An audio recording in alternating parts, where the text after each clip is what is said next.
മലയാള സിനിമയുടെ ചരിത്രത്തിലെ തന്നെ ഏറ്റവും ട്രെൻഡ് സെറ്റര് ചിത്രങ്ങളില് ഒന്നായിരുന്ന പ്രേമത്തിന്റെ സംവിധായകനും നായക താരവും വീണ്ടും ഒന്നിക്കുന്നു.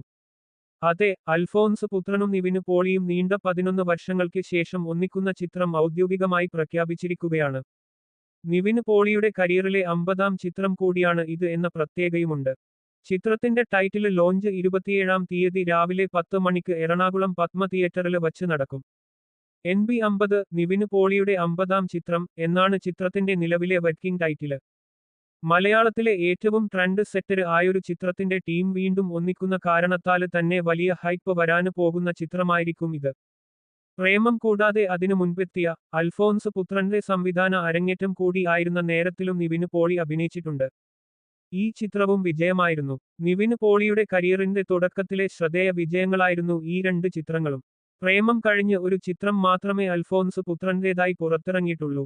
പൃഥ്വിരാജ് നായകനായ ഗോൾഡ് ആയിരുന്നു അത്. പ്രേമം പുറത്തിറങ്ങി 7 വർഷത്തെ ഇടവേളയ്ക്ക് ശേഷം 2022-ലാണ് ഗോൾഡ് എത്തിയത്. ക്രിസ്മസ് റിലീസായി എത്തിയ ഈ ചിത്രം പക്ഷേ ജനപ്രീതി നേടുന്നതില് പരാജയപ്പെട്ടു.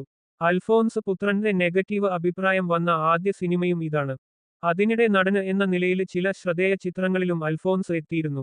ഇതില് സർവ്വം മായയിലെയും വാഴയിലെയും കഥാപാത്രങ്ങള് ഏറെ ശ്രദ്ധ നേടിയിരുന്നു. നിവിന് പോളി നായകനായ വിജയചിത്രം സർവ്വം മായയില് ഇരുവരും തമ്മിലുള്ള കോമ്പിനേഷന് സീനുമുണ്ടായിരുന്നു.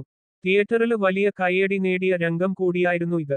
മോട്ടോക്രോസ് പശ്ചാത്തലമാക്കുന്ന സിനിമയെന്ന് സോഷ്യല് മീഡിയയില് പുതിയ നിവിന് പോളി അൽഫോൻസ് പുത്രന് ചിത്രത്തെക്കുറിച്ച് പ്രചരണമുണ്ട്. എന്നാല് ഔദ്യോഗിക പ്രഖ്യാപനത്തിന് വേണ്ടി കാത്തിരിക്കുകയാണ് സിനിമാപ്രേമികള്.